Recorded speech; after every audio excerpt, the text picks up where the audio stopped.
Hello everyone, welcome to the lecture series of tool engineering.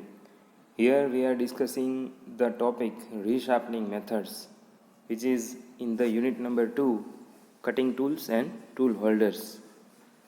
Last લેક્ચરની અંદર આપણે જે કટિંગ ટૂલ્સ અને ટૂલ હોલ્ડર માટેના જે ઇન્સર્ટ્સ યુઝ થાય છે અને એ ઇન્સર્ટ માટે જે આઈએસઓ ડેઝિગ્નેશન્સ છે એના વિશે થોડી માહિતી મેળવી હતી. આજે આપણે રીશાર્પનિંગ મેથડ્સ અલગ અલગ ટૂલ્સ માટે કઈ રીતે યુઝ થાય છે એ જોઈએ.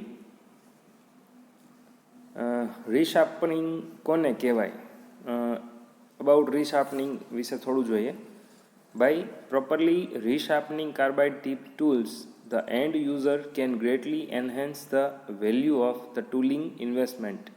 ઓવરઓલ જે ઇન્ડસ્ટ્રીની અંદર ટૂલિંગ પર્પઝથી જે કંઈ કામ કરવામાં આવે છે એનું પરફોર્મન્સ સારું મળે, ઇકોનોમિક વેમાં એ ટૂલિંગનું કામ થાય એ જરૂરી છે. એટલે ઓવરઓલ જે મેન્યુફેક્ચરિંગ થાય છે, જે કંઈ એન્ડ પ્રોડક્ટ બને છે એની ક્વોલિટી સારી મળે, ઇકોનોમિક વેમાં એ પ્રોડક્ટ બને કે જેથી કરીને જે એન્ડ યુઝર છે એ એક કમ્પેટેબલ પ્રોડક્ટ મેળવી શકે. It is important that certain techniques for resharpening be used to maximize the tool's life and productivity. Ultimately goal જે પ્રોડક્ટિવ વધારવાનો છે એ અને સાથે સાથે ટૂલની લાઈફ એ મેક્સિમમ મળે એવી કેટલીક ટેકનિક છે એ ડેવલપ કરવામાં આવેલી છે. અને એ ટેકનિકથી જો ટૂલ છે એ બનાવવામાં આવે અથવા તો રીશાર્પનિંગ કરવામાં આવે તો આ જે ગોલ છે એ અચીવ કરી શકાય છે. A resharpening schedule should be implemented based on proven tool life to avoid excessive downtime or tool failure. એટલે જે ટૂલનું એક લાઈફ ડિસાઇડ કરવામાં આવે છે, નક્કી કરવામાં આવે છે, તો એ જે ટૂલ લાઈફ છે એ જે નક્કી કરવામાં આવેલી છે એટલી મેળવી શકાય એ માટે જે રીશાર્પનિંગ છે એ શિડ્યુલ કરવું જરૂરી છે અને એને ફોલો કરવું જરૂરી છે કે જેથી કરીને ટૂલનું ફેઇલર છે એ અટકાવી શકાય અને જે ટૂલની લાઈફ છે એમાં એપ્રોપ્રિએટ વધારો કરી શકાય અથવા તો જે નક્કી થઈ છે એ મેળવી શકાય. Next, resharpening of drills. આપણને ખ્યાલ છે કે ડ્રિલિંગ ઓપરેશન એ મેન્યુફેક્ચરિંગ માટે એક એસેન્શિયલ નીડ છે. એ ઓવરઓલ ઓપરેશનની વાત કરતા હોઈએ અને ડ્રિલની વાત ના કરીએ એવું બને જ નહીં. અને ડ્રિલ ટૂલ વિશે આપણને ખ્યાલ છે, આગળ ઘણા બધા સબ્જેક્ટ્સની અંદર આપણે એના વિશે ચર્ચા પણ કરેલી છે. ડ્રિલિંગ ઓપરેશનની જેમ બીજા પણ ઘણા ઓપરેશન્સ જેવા કે રીમિંગ છે, ટેપિંગ છે, આ બધા ઓપરેશન વિશે જાણકારી આપણે મેળવી છે. આજે આપણે ડ્રિલ્સને રીશાર્પન કરવા માટે શું શું ધ્યાનમાં રાખશું એની ચર્ચા કરીએ. અલ્ટિમેટલી અહીંયા ઇમેજની અંદર આપણને ડ્રિલ માટેના ઇમ્પોર્ટન્ટ પેરામીટર્સ આપ્યા છે. એના જે કટિંગ એજના એંગલ્સ એ દર્શાવેલા છે. ચિઝલ એજ એંગલ છે અને ઇન્ક્લુડેડ પોઈન્ટ એંગલ છે. હવે આ જે એંગલ્સ છે એ બનાવવા કઈ રીતે અથવા રીશાર્પન કરતી વખતે શું ધ્યાનમાં રાખવું, તો એમાં પોઈન્ટ છે resharpen the lips and check lip relief angle, lip heights and chisel edge angle refer to original factory specifications. Drawing જે તે ટૂલ હશે તો એના પર્ટિક્યુલર એક જે ડ્રોઈંગ હશે કે જેને આપણે પ્રોફાઇલ કહીએ છીએ એ પ્રોફાઇલ પ્રમાણે આ જે બધા જ એંગલ છે એને રીશાર્પ કરવા. બીજો પોઈન્ટ છે if the drill point was originally cam relieved then it should be resharpen as cam relieved. એટલે જો એની પ્રોફાઇલ આપણે જે કેમ પ્રોફાઇલ સમજ્યા છીએ એ પ્રમાણે એ કેમ રિલીવ્ડ હોય તો it should B રીશાર્પન્ડ as cam relieved.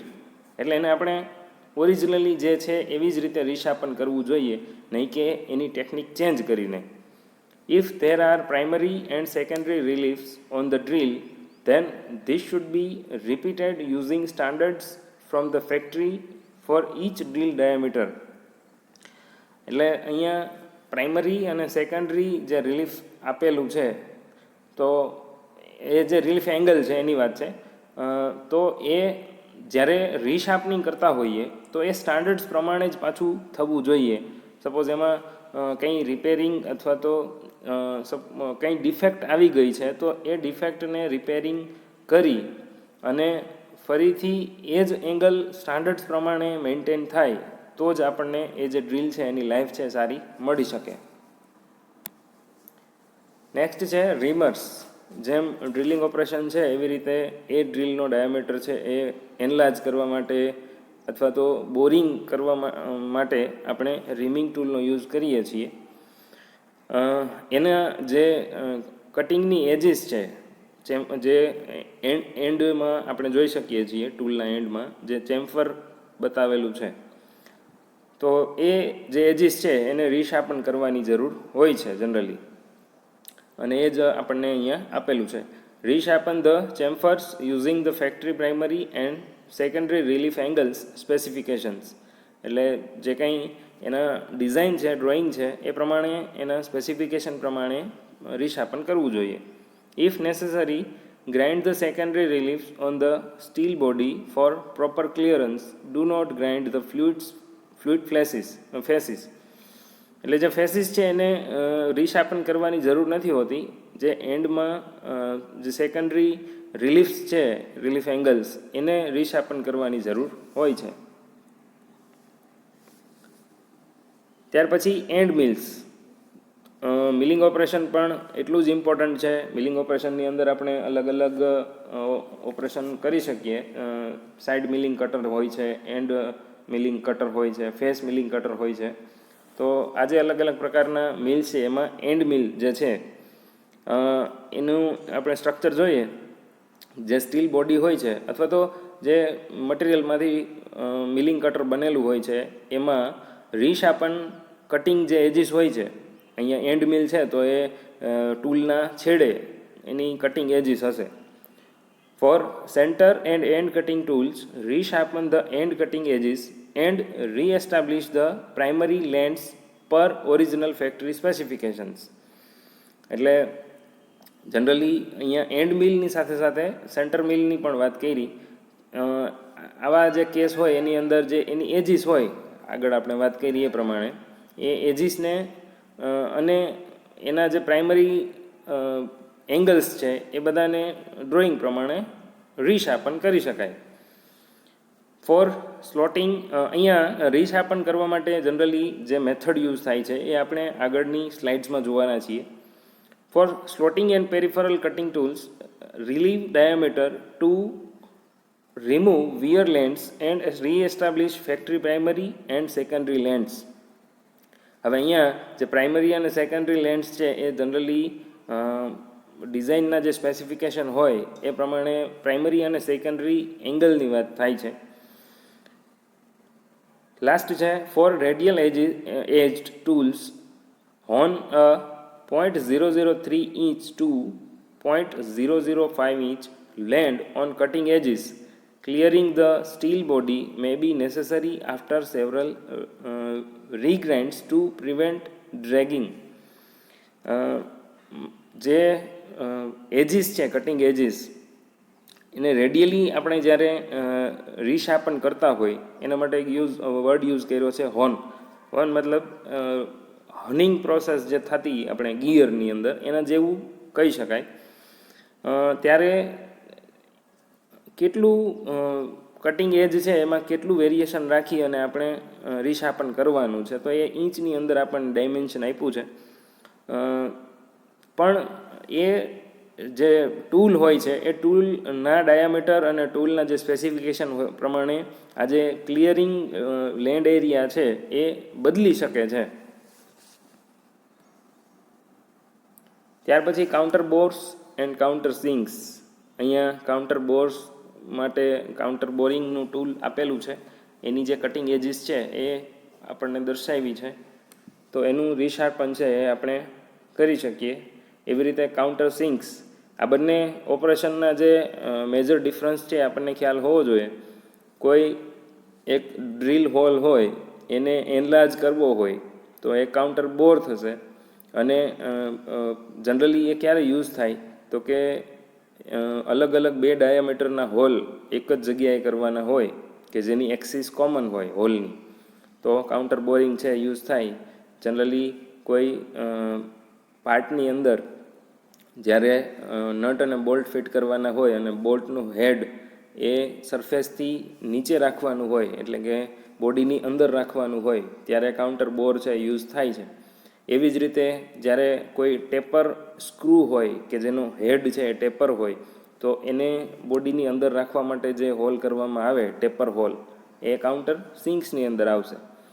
એટલે એ જે ટૂલ હોય છે કાઉન્ટર બોરિંગ માટે અને કાઉન્ટર સિંકિંગ માટે, તો સેમ એ પણ એ કન્સેપ્ટ એ જ લાગુ પડશે. એની જે કટિંગ એજીસ છે એને રીશાર્પ કરવાની હોય છે. કાઉન્ટર બોર્સ માટે resharpen cutting edges to remove wear lengths, then re-establish the primary and secondary lengths as needed. એટલે જે માનો કે ટૂલ યુઝ થઈ ગયેલું છે એની કટિંગ એજીસ છે એમાં વિયર થયેલું છે, તો પહેલાં એને રિપેર કરવાનું છે અને પછી એની જે પ્રાઇમરી અને સેકન્ડરી લેન્થ્સ છે, એટલે કે જે કટિંગ એજીસના એંગલ્સ છે એ as per design, as per drawing set કરવાના હોય છે, રીશાર્પન કરવાના હોય છે.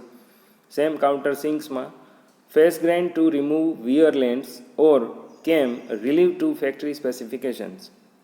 એટલે જે એની ફેસીસ છે એને ગ્રાઇન્ડ કરવાની અને જે વિયર છે એ રિમૂવ કરવાનો. Next, milling cutters. Cutting edges relief land અહીંયા આપણને ઇમેજની અંદર આપેલું છે. Milling cutters relieve to factory specifications, regrind side teeth where cutter thickness is not critical. અહીંયા જે કટિંગ એજ છે એના જે સાઇડ ટીથ હોય, સાઇડ ટીથની કટિંગ એજ હોય એને એની જે થિકનેસ હોય એ પ્રમાણે રીગ્રાઇન્ડ કરવાની છે. નેક્સ્ટ છે કોટેડ ટૂલ્સ. હવે અહીંયા રીશાર્પનિંગ કરવાનું છે, પણ કોટેડ ટૂલ્સ હોય છે એના માટે રીશાર્પનિંગ કરવાનું હોય છે, તો શું ધ્યાનમાં રાખવાનું છે? Some resharpening methods for preserving the fluid face coating. એટલે કે જે ફ્લુઇડ ફેસીસ હોય છે કે જ્યાંથી કટિંગ થઈ ગયા પછી, મશીનિંગ થઈ ગયા પછી ચિપ્સ છે અથવા તો જે મટીરિયલ હોય, રિમૂવલ ઓફ મટીરિયલ, એ બહાર કાઢવા માટે અથવા તો દૂર કરવા માટે જે ફ્લુઇડ્સ હોય એમાં કોટિંગ હોય છે કે જેથી કરીને ટૂલ છે એની બોડી ડેમેજ ના થાય. તો ડ્રીલ હોય તો એની જે ફ્લુઇડ્સ છે એમાં ગ્રાઇન્ડ કરી શકાય, ગ્રાઇન્ડ લિપ્સ ઓનલી. રીમર્સ હોય તો એમાં grind relief on chamfer only. એટલે અહીંયા ખાલી મુદ્દા આપણને એટલા જ આપેલા છે કે કોટેડ ટૂલ્સ હોય તો આખા ટૂલમાં મશીનિંગ રીશાર્પનિંગ કરવાનું હોતું નથી, પણ અમુક પોર્શનમાં અમુક જગ્યાએ જે કંઈ મશીનિંગ અથવા રીશાર્પનિંગ કરવાનું હોય છે એના માટેની ગાઈડલાઇન્સ છે. એટલે રીમર છે એમાં પણ ખાલી જ્યાં ચેમ્ફર છે એટલા ભાગમાં જ ગ્રાઇન્ડ કરવાનું હોય છે. કાઉન્ટર બોર્સ એની અંદર grind relief on cutting edges only. End mills છે એમાં પણ આગળ આપણે જોયું grind relief on outer diameter end or end teeth only. એટલે જે એન્ડ મિલિંગ છે એમાં જે કટિંગ એજીસ છે એ ક્યાં છે એ પ્રમાણે, જો આઉટર ડાયામીટર ઉપર હોય તો ત્યાં, અથવા જો ટીથ હોય તો એ ટીથની કટિંગ એજીસ એટલું જ ખાલી રીશાર્પ કરવાનું છે. મિલિંગ કટર્સ હોય તો એમાં પણ same grind relief on outer diameter end or side teeth only. ના, હવે આ જે રીશાર્પનિંગ કરવાનું છે એ રીશાર્પનિંગ માટે જનરલી જે મેથડ મેજરલી યુઝ થાય છે એ છે ગ્રાઇન્ડિંગ. અને ગ્રાઇન્ડિંગ ઓપરેશન વિશે આપણને બધાને ખ્યાલ હશે. હવે આ જે પ્રોસેસ છે શાર્પનિંગની પ્રોસેસ, એની જે કાર્યક્ષમતા છે એ અમુક પેરામીટર ઉપર આધાર રાખે છે. અને એ કયા પેરામીટર છે? તો કે મશીનિંગ મેથડ. જે ગ્રાઇન્ડિંગ કરવામાં આવશે તો એ મશીનિંગ મેથડ કઈ છે એ. ત્યાર પછી કન્ડિશન ઓફ ઇક્વિપમેન્ટ અથવા મશીન જે છે એની કન્ડિશન કેવી છે એના આધારે પણ પરફોર્મન્સ છે એ બદલી શકે છે. ત્યાર પછી મશીનિંગ પેરામીટર્સ જે છે, speed, feed and depth of cut, આ બધા મશીનિંગ પેરામીટર છે કેટલા રાખવામાં આવ્યા છે કેમ કે આ બધા પેરામીટર છે ડિપેન્ડ કરશે કયું મટીરિયલ છે, રો મટીરિયલ કયું છે અને ટૂલનું મટીરિયલ કયું છે એ બંને ઉપર. ત્યાર પછી એબ્રેસિવ ટૂલ, જે ગ્રાઇન્ડિંગ વ્હીલ હશે અથવા તો ગ્રાઇન્ડિંગ માટે જે ટૂલ યુઝ થાય છે એના માટે કયા પ્રકારના એબ્રેસિવ પાર્ટિકલ્સ અથવા એની અંદર કયા પ્રકારના એબ્રેસિવ ગ્રેઇન, એની ગ્રેઇન સાઇઝ કેવડી છે, આ બધા પેરામીટરને ધ્યાનમાં લેવા પડશે. અને લાસ્ટ છે કટિંગ ટૂલ મટીરિયલ્સ, જે આપણે ઓલરેડી આમ તો જોયું. હવે અલગ અલગ મશીન્સ આપેલા છે કે જે રીશાર્પનિંગ માટે યુઝ થાય છે. જનરલી બધા ગ્રાઇન્ડિંગ મશીન જ હશે, પણ બધાના સ્ટ્રક્ચર્સ અલગ અલગ હશે. અહીંયા આપણને આ tool and cutter grinder setup આપેલું છે કે જેમાં મિલિંગ કટરનું શાર્પનિંગ થાય છે. એટલે આપણે અહીંયા જોઈ શકીએ છીએ કે ગ્રાઇન્ડિંગ વ્હીલ છે અને મિલિંગ કટર છે એ અટેચ કરેલું છે બંને સેન્ટર્સ વચ્ચે, અને એનું મશીનિંગ છે એ થાય છે. અલ્ટિમેટલી ગોલ આપણો છે એ મિલિંગ કટરનું શાર્પનિંગ કરવાનું છે. નેક્સ્ટ મશીન આપણને આપેલું છે a continuous path 5 axis jig grinder, એટલે કે જે વર્ટિકલ અહીંયા આપણને જે ગ્રાઇન્ડિંગ વ્હીલ છે એ વર્ટિકલી અટેચ કરેલું છે એ દેખાય છે. 5 એક્સિસ મશીન છે કે જેમાં ઘણા બધા ઓપરેશનો કરી શકાય છે, પણ સ્પેશિયલી આપણે જીગ ગ્રાઇન્ડર માટે જ વાત થયેલી છે.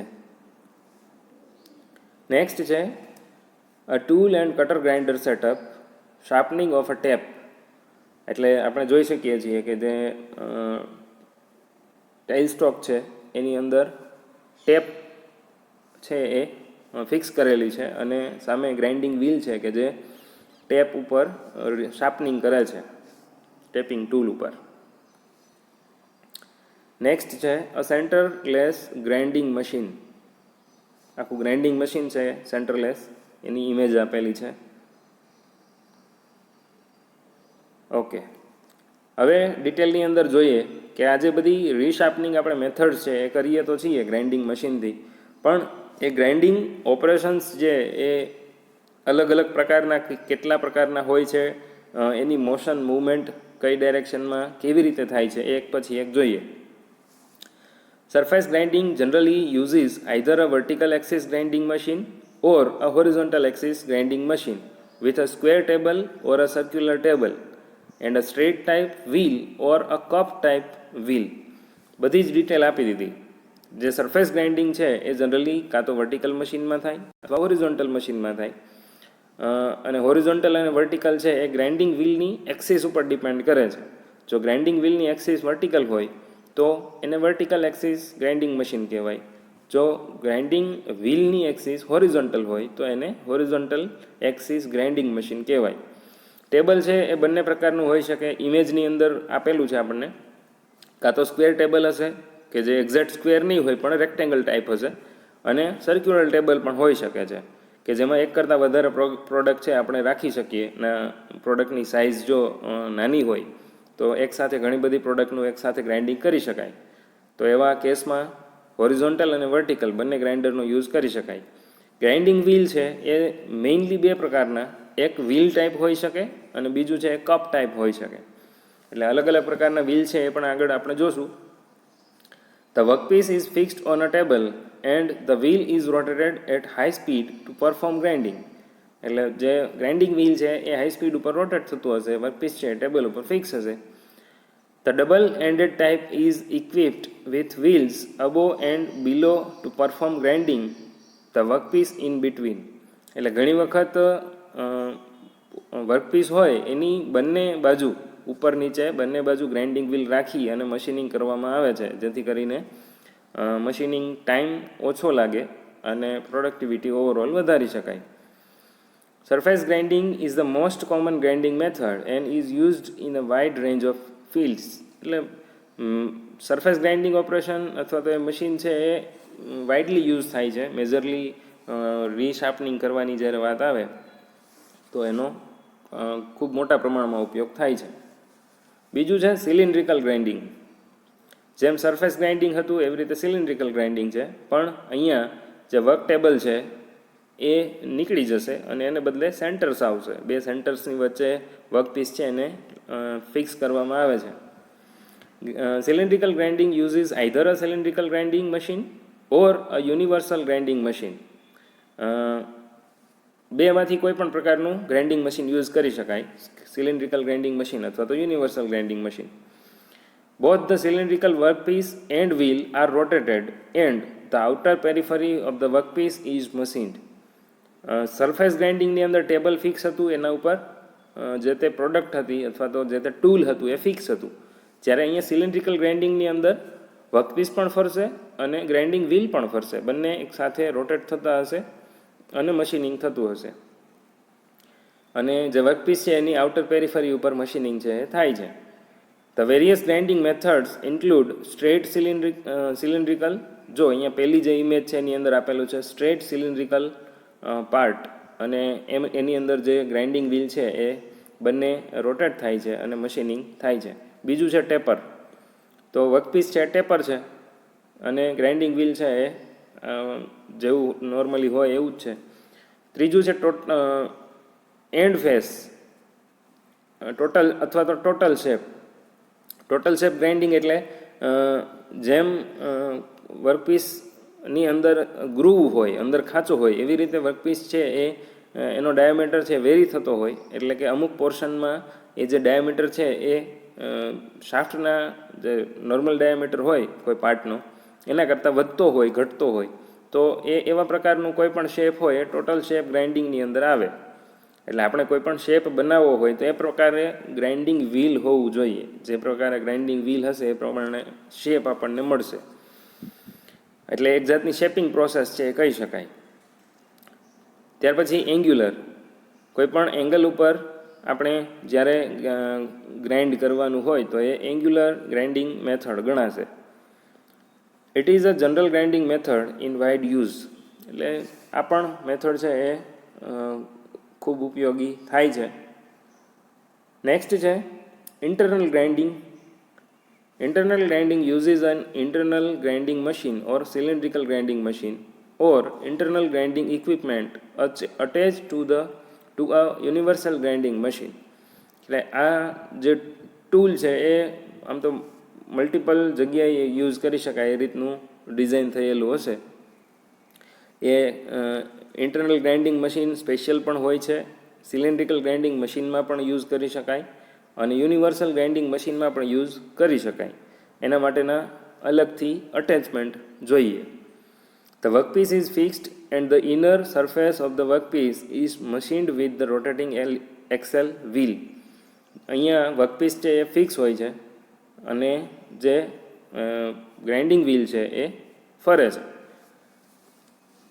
Grinding may sometimes be performed by rotating the workpiece.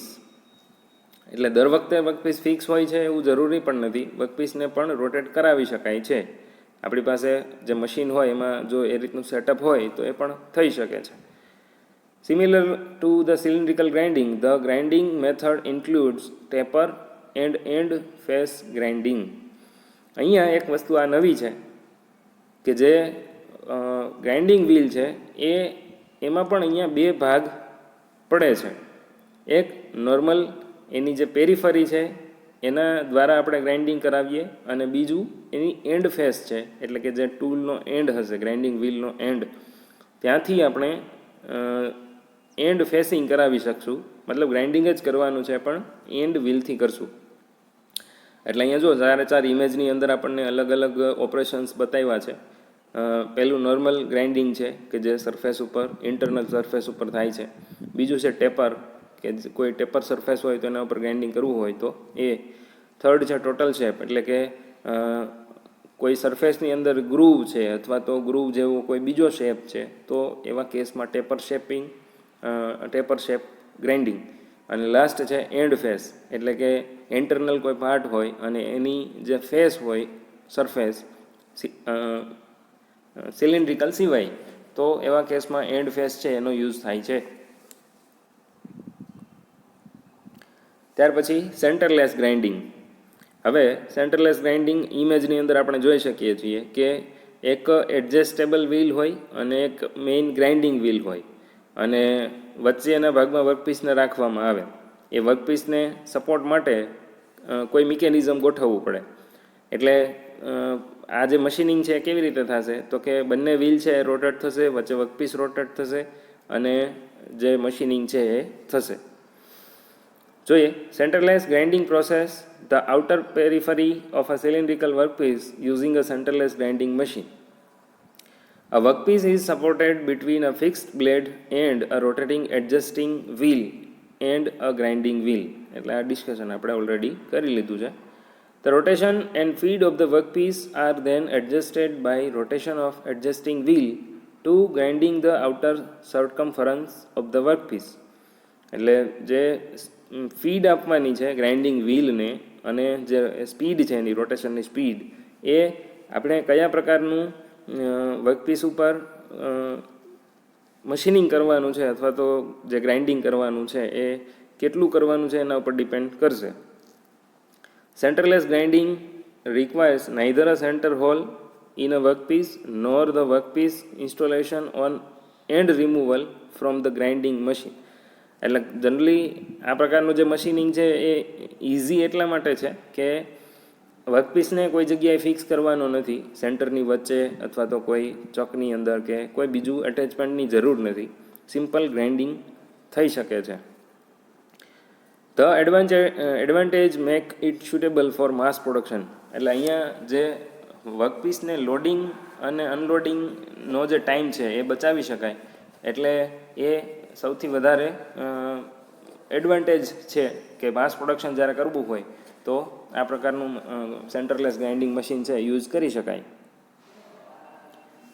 Next છે counter grinding, gear grinding and thread grinding.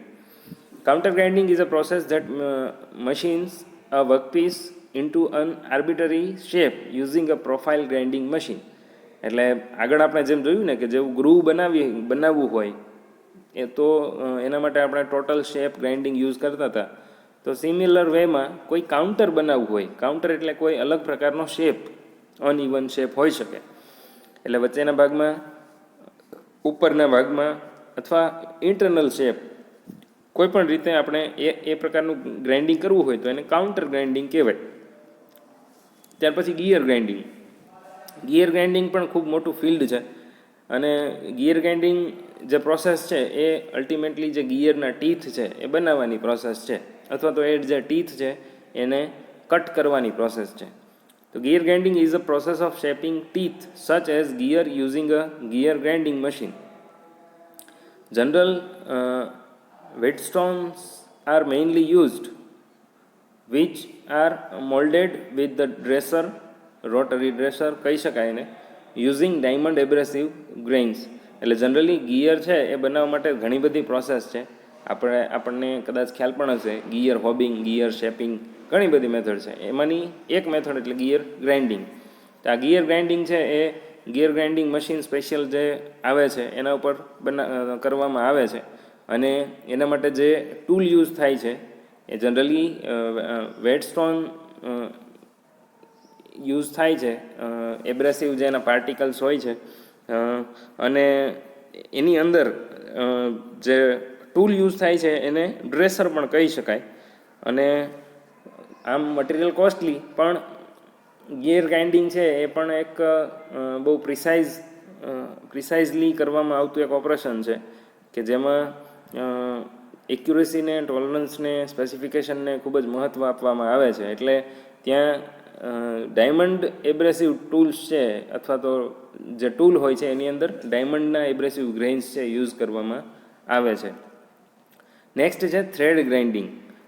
Thread grinding is a process of forming the thread using a teeth thread grinding machine. એટલે generally threading પણ grinding મેથડથી કરી શકાય છે. Okay, next છે truing and dressing of grinding wheel. હવે આજે રીશાર્પનિંગ આપણે કરીએ છીએ એના માટે આપણે ગ્રાઇન્ડિંગ ઘણા બધા અલગ અલગ મશીન જોયા, અલગ અલગ ઓપરેશન્સ જોયા, પણ જે ગ્રાઇન્ડિંગ વ્હીલ છે કે જે મેઇન રીશાર્પનિંગ કરવાનું કામ કરે છે, તો એ ગ્રાઇન્ડિંગ વ્હીલને માટે બે ટર્મિનોલોજી યુઝ થાય છે, ટ્રુઈંગ અને ડ્રેસિંગ. તો આ બંને શું છે? અલ્ટિમેટલી બંને જે ગ્રાઇન્ડિંગ વ્હીલ છે એને રીશાર્પ કરવા માટેની મેથડ છે. તો એમાં પહેલું છે ટ્રુઈંગ.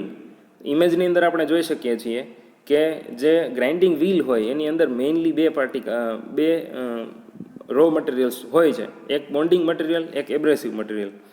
તો એ બંનેને જ્યારે સિન્ટરિંગ કરી અને બનાવવામાં આવે છે તો એની જે આઉટર ફેસ છે ગ્રાઇન્ડિંગ વ્હીલની એ એકદમ સ્મૂથ હોય છે, કે જેમાં એબ્રેસિવ અને બોન્ડ બંને મળીને એક ફેસ બને છે. તો એ જે ફેસ સ્મૂથ બને એ ટ્રુઈંગ ઓપરેશન છે. અને જે એબ્રેસિવ પાર્ટિકલની વચ્ચેના બોન્ડ છે એ બોન્ડ અમુક એક્સટેન્ટ સુધી રિમૂવ કરવામાં આવે, એટલે કે જે એબ્રેસિવ પાર્ટિકલનું કામ છે મશીનિંગ કરવાનું અથવા તો ગ્રાઇન્ડિંગ કરવાનું એ પ્રોપરલી થઈ શકે. તો એ જે કામ છે એને કહેવાય ડ્રેસિંગ. ડેફિનેશન જોઈએ. To mould when the grinding surface sways while the wheel is rotating or when the shape has collapsed. એટલે જ્યારે ગ્રાઇન્ડિંગ વ્હીલ છે એ અમુક સમય સુધી ચાલ્યું હોય, એની અંદર વિયર ટીયર થયું હોય, તો એવા કેસની અંદર ટ્રુઈંગ કરવું જરૂરી છે. અનઇવન સરફેસીસ થઈ ગઈ હોય તો પહેલાં ટ્રુઈંગ કરવામાં આવે છે અને ત્યાર પછી dressing. Dressing to remove unnecessary bond and chips on the surface letting abrasive grains project. એટલે બંને વાત છે. બોન્ડ છે, બોન્ડિંગનું જે મટીરિયલ છે એ રિમૂવ કરવું જરૂરી છે, અને સાથે સાથે જે મશીનિંગ થયું હશે તો એમાં મેટાલિક ચિપ્સ છે અથવા તો મેટાલિક પાવડર છે એ ગ્રાઇન્ડિંગ વ્હીલની અંદર કદાચ હોય તો એ રિમૂવ કરવું એ પણ ડ્રેસિંગ ઓપરેશનની અંદર આવશે. ગ્રાઇન્ડિંગ ઓપરેશન દર્શાવેલું છે.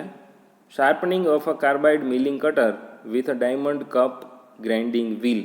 એટલે અહીંયા જો આપણે જે ગ્રાઇન્ડિંગ વ્હીલ છે એનો શેપ જો કપ આકારનો શેપ છે અને વર્ટિકલ એક્સિસ મશીન છે, અને જે મશીનિંગ થાય છે એ મિલિંગ કટરનું મશીનિંગ થાય છે એ આપણે જોઈ શકીએ છીએ. ઓકે, નેક્સ્ટ છે વેટ વર્સિસ ડ્રાય ગ્રાઇન્ડિંગ. આમ તો એનું જે નામ છે એ પ્રમાણે જ આપણે સમજી શકીએ કે વેટ અને ડ્રાય ગ્રાઇન્ડિંગ. ડ્રાય ગ્રાઇન્ડિંગ એટલે નોર્મલી જે આપણે જોઈએ છીએ આપણી આસપાસ એ બધું, કે જેમાં લ્યુબ્રિકેશનનો કોઈ યુઝ થતો નથી, નોર્મલ સિમ્પલ ગ્રાઇન્ડિંગ.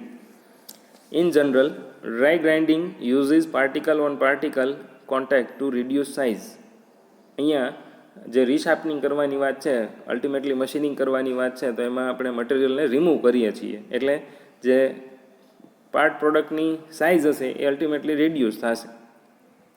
પણ જે ડ્રાય ગ્રાઇન્ડિંગ છે એમાં પાર્ટિકલથી પાર્ટિકલ સીધું કોન્ટેક્ટ થાય છે, બરાબર, વચ્ચે કોઈ મીડિયમ નથી.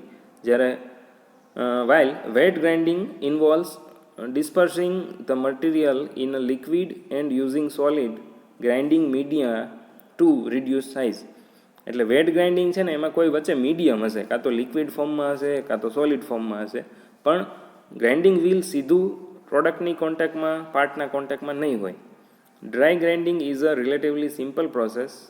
Within any number of specified machines material travels with a contained area and impacts other particles or rotors until it breaks into a desired size. એટલે જે ડ્રાય ગ્રાઇન્ડિંગ છે એ તો સિમ્પલ પ્રોસેસ છે, પણ વેટ ગ્રાઇન્ડિંગ છે એની અંદર જે machining કરવાનું છે, જે પ્રોડક્ટ છે એમાં જેટલું મશીનિંગ કરવાનું છે એનો એરિયા કેટલો છે, મટીરિયલ ટ્રાવેલ કેટલું છે, રોટરની સ્પીડ કેટલી છે, કેટલા પોર્શનની અંદર મશીનિંગ કરી અને એનું સાઇઝ રિડ્યુસ કરવાની છે, આ બધું જ ધ્યાનમાં લેવામાં આવે છે. During wet grinding, particles dispersed in a liquid slurry are crushed by the grinding media. એટલે અહીંયા જે વચ્ચેનું મીડિયમ છે એ પણ એબ્રેસિવ પાર્ટિકલ્સનું જ હશે. એમાં માનો કે લિક્વિડ સ્લરી હશે તો પણ એબ્રેસિવ પાર્ટિકલ્સ તો હશે જ. એટલે એ એબ્રેસિવ પાર્ટિકલ્સને અમુક પ્રેશરથી ફ્લો કરાવવામાં આવશે, અને જે ફ્રિક્શન થશે અથવા તો જેને આપણે ગ્રાઇન્ડિંગ જ કહીશું, એનાથી મટીરિયલ છે એ રિમૂવ થશે. ઓકે, તો આપણે જોયું કે અલગ અલગ ટૂલ હોય તો એ ટૂલ માટે રીશાર્પનિંગ કરતી વખતે શું શું ધ્યાનમાં લેવું, કયા પ્રકારના જે ગ્રાઇન્ડિંગ મશીન્સ છે અથવા તો ગ્રાઇન્ડિંગ ઓપરેશન કરતી વખતે જે ધ્યાનમાં રાખવાનું છે એ બાબતો જોઈ. ડ્રાય ગ્રાઇન્ડિંગ કોને કહેવાય, વેટ ગ્રાઇન્ડિંગ કોને કહેવાય એ પણ આપણે જોયું. અને ગ્રાઇન્ડિંગ જે પોતે રીશાર્પનિંગનું કામ કરે છે એનું જ્યારે આપણે શાર્પનિંગ કરવાનું હોય તો ડ્રેસિંગ અને ટ્રુઈંગ આ બે ટર્મ પણ આપણે જોયા. Okay, thank you.